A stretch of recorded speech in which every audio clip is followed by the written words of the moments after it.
is Jenny, and I'm a wife and mom raising 2 kids. But I used to live a more glamorous life as a TV reporter. I was on the nightly news interviewing pop stars and politicians.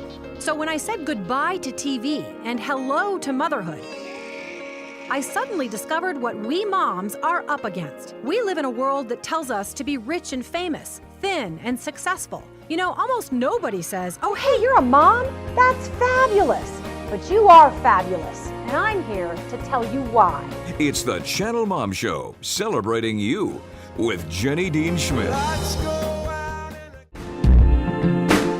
You are listening to the Channelmom Show, where we are celebrating you, Mom, on Mile High Sports Radio, AM 1510, FM 93.7. I am your host, Jenny Dean Schmidt. And you know what? You can join us on Facebook, facebook.com/Channelmom, where you have to like us. Please don't hate us. Or you can also join us, or follow us on Twitter. I'm so not technical. Anyway, do so. Please follow us on Twitter. Please just, become a part of this thing and let us, encourage you as mothers. We are now going to learn how to be positive moms, and this is something I'm really, really looking forward to. Carol Ladd is the best-selling author of over 20 books. She is best known for her Positive Power series and has spoken to audiences all over the world with a message of hope. Carol lives in Dallas with her husband, Kurt, and daughters, Grace and Joy, and that's sweet, those precious little names. She has a sincere desire to love people for God and teach moms how to be positive, and just has a great message. Welcome, Carol. Thank you, Jenny. Great to be with you today. Oh, thank you. I can hear that Dallas accent already. Yes. Well, old Southern girl. Exactly. Let's just start out by really being real about what moms are up against, Carol, and I know that you're with me on this. In the first part of the show, we talked about the moms who are so troubled that they are hurting their kids and sometimes killing them. And on a smaller scale, moms who simply feel overwhelmed. And this in the midst of families who don't always appreciate what moms do, and a society that does not always hold moms up. And is it possible? Because I really, really want to be a positive mom. Is it possible to commit to being positive and change our behavior in the midst of that culture? Absolutely. We can look at our job from a different perspective. Our role as mothers is highly significant, and we have the opportunity to engage and impress and mold and make the next generation. That's a huge responsibility and a high calling, and I really want moms to know how important it is that they recognize their significance in this world and their significance in their role as a mom. Yeah. I mean, their significance in other areas is far more held up, and I wish that they would tap into what you're saying. Tell us about those myths that are out there about motherhood that sometimes makes moms think that they're not important at all in their mothering. Yeah, it's interesting how our society tends to downgrade that role of mother. And a number of years ago, there was a book that came out that talked about how genetics and peer pressure are what's important, and mothers don't really have that much influence. And I say, no, that is not true. Yeah. Mothers have a huge impact on their children, and they make such an important, everlasting difference, especially in those early years as they mold and make their children through their own example and their own kind words. They build into their children and help their children recognize what their value is in life. So moms have significant role in everything they do and every moment they spend with their children. They are playing out and helping them to become more better and more important in this society. Absolutely. I'm looking at your book, The Power of a Positive Mom, and I love it partly because it isn't just say, hoorah, mommy, run out there and be positive. It has practical tips and lets you know that you recognize that it is an uphill battle to try to be a positive mommy, but that you can do it. And you give some tips behind each chapter, which I love because you can just sit down and do them and sort of get into a habit of how to be positive with your child. Can you share just maybe 2 or 3 of the 7 principles that you offer in the book for being a positive mom? Absolutely. I would say one of the most significant principles is the power of encouragement and the importance of being an encourager rather than a discourager in our home. And when I say encouragement, I don't mean insincere flattery or just throwing out, "Oh, you're great," and telling them that in everything they do. But to be specific and sincere in what they say. The word encourage actually means to give strength. The root word cur is the Latin word heart, to give strength to the heart. And we want to be appealing to our children's heart and helping to build them up in their character and in the things that they do that are right and good in this world. So I look for things in my own kids. I look for when they show a hand of kindness or compassion, and I build that up and say, "Oh, I saw that. I saw how kind you were to that child on the playground." And I talk to them about patience. I noticed how patient you are when we were looking for your brother's tennis shoes. You were so patient in waiting. And so we build into our kids in pointing out what they're doing right. And it's easy as moms to get so focused on what they're doing wrong that we forget to build up what they're doing right. Yeah. And I've heard the principle that you're not supposed to say, "Oh, you are a liar," but rather say, you shouldn't lie, and you shouldn't label the child. What I've recently thought about, and I think it goes along with what you say in the book, is that we should also speak into their lives. If my son or daughter are disobeying, I shouldn't just point out the thing and say, "That's wrong, you shouldn't have done that," but rather to say, "I know you can do this. I know who you are. I know you can be better. I know that you can overcome this, or I know that you can obey me because I've seen you do it." That you should speak into their lives the thing that you are wanting them to be. Do you think that's true? Exactly. And again, going to their heart issues, when they do something wrong, to look at not just the surface behavior of what they've done, but to look at the heart and to say, "Now, I recognize you did this out of fear, and we need to recognize that we need to be courageous and do what's right and not tell a lie, or to reach out and help that person who is feeling bad or who has been bullied. We need to reach out and help them and not ignore them."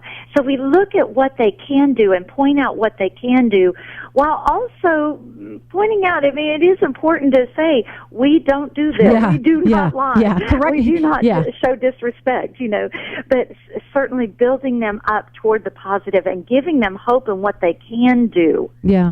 And for a mom, and maybe you could use one of your principles again when you're talking about this, for a mom who's sitting out there and saying, "Well, you just don't know my situation."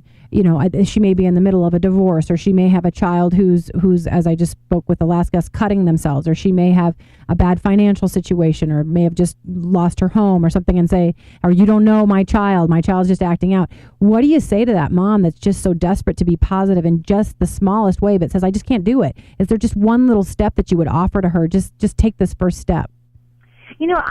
One of the things I would say to Mom, honestly, being negative and being angry and negative and only looking at what's wrong can really continue to bring yourself down and make yourself feel hopeless. But when we choose to look at what is good and what we can do, then we begin to feel hopeful. And I would say hope is an important word for any mom, but especially one who is facing difficult odds.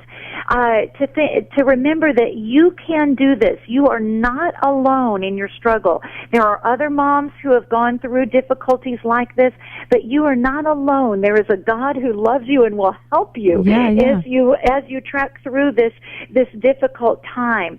I know that often we can get consumed by what is wrong in our life and the awful circumstances, and that's when we need to turn our eyes to what is good and hopeful and dwell on that instead of dwelling on what's wrong or what somebody has done to us. When we simply dwell on the negative, we become bitter and angry, and that plays out into our kids' lives too. Yeah, it does. So one practical thing I would say to every mom is to spend time each day looking at what they can be thankful for. And that helps change your perspective. It makes you have that attitude of gratitude that you want your kids to have too, but it begins by mom's own example of dwelling on what is good and what they can be thankful for in life. Right. And I found that I force myself, because sometimes for some strange reason, to women especially, I think self-pity is comforting. But I force myself to get out of that and say, I'm just going to start saying everything I'm thankful for. And I once in the car spent 45 minutes saying out loud to myself, probably to God too. This is what, thank you for this. Thank you for this. Thank you for this. And when I did it, by the time I got home, I felt almost like I just had a brain transplant or something. I mean, everything felt better. And I think what would be great, and I know that you talk about things like this in the book, is to do it in front of your child. And then and they could follow suit. Correct? Yes. Yes. I've made it a practice in my life, too. Every morning when I grab my cup of coffee, I sit down, and the first thing I do is I write down 5 things I'm thankful for. And that begins to change my perspective and change the way I look at life. But then I encourage my kids. When I talk to them, each time I talk to them, I look for something I can be thankful for. And again, Jenny, not to be a Pollyanna and just say, "Oh, we don't see anything wrong." Right. We certainly want to be realistic. Yeah. But we also want to help our kids get into the habit and the practice of also seeing, hey, wait a minute, there is a glimmer of hope. Mm-hmm. There is something we can be thankful for. Mm-hmm. Even when when all seems awful, sometimes the only thing I can be thankful for is that, man, I'm growing through this process. God is using this to mature me and grow me up through this process. So I will be thankful for that. Right, absolutely. And these tips and so on are in your book, The Power of a Positive Mom, and I really enjoy it. And I know you've written other books as well. I want to tell moms how to find you on the web if they're interested in reading more. And I'd love to have you back because there's so much we didn't cover. But can you just tell moms briefly, Carol, how to get a hold of you? Yes, I have a website, PositiveLifePrinciples.com, PositiveLifePrinciples.com, and that will also lead you to a specific mommy website, and it will also lead you to my blogs, and I have a blog specifically for moms, and so, yes, and all my books are available, but I have all sorts of good, encouraging material there on the website. Yeah, you sure are an encouragement, and I'm going to try that 5 things every morning. I really like that, Carol. So yes, it makes a difference. I bet it does. Thank you so much for being with us, and we'd like to have you back sometime soon. Thanks, Carol. Thanks, Jenny. Bye-bye. Bye-bye. All right, now we're always trying to think of neat little ways to help you be the mom you want to be. So today we're starting something new, Channel Mom's Tips for Busy Moms. Hey, Mom. Feeling too busy and a bit overwhelmed? Would you like a shortcut to raising great kids? Check out our Channel Mom's Tips for Busy Moms. Uptown girl, I guess. I'm a foothills girl, but okay. Here's a tip that is easy to accomplish, moms. When my kids got out of school last week, I knew that I did not want them to have a wasted summer, but wanted them to be contributors to their own good summer.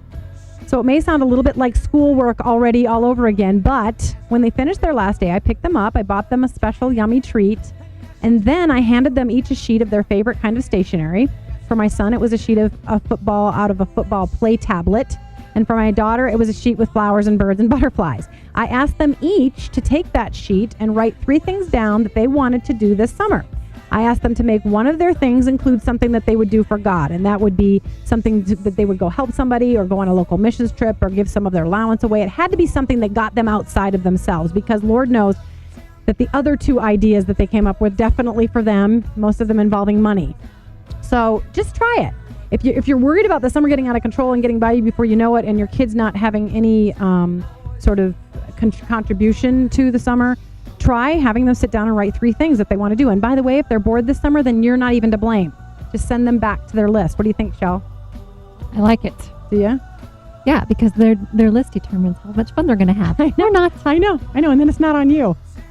Seriously. So go back to your list. You like it, Josh?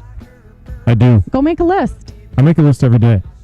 Good boy. Organized. I like to know what I'm going to do. Yeah. I mean, we have to have goals, and it's a good thing to teach our kids.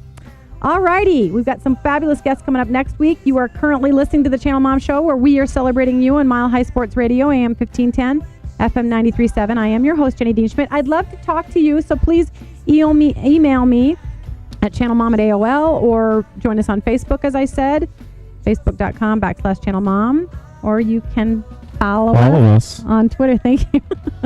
Oh my gosh, I show my age when I don't know how to say that stuff. Please come back and join us next week so we can give you some more wonderful advice and information and music and so on, and help you be a great mom. Thanks so much for joining us today on the Channel Mom Show.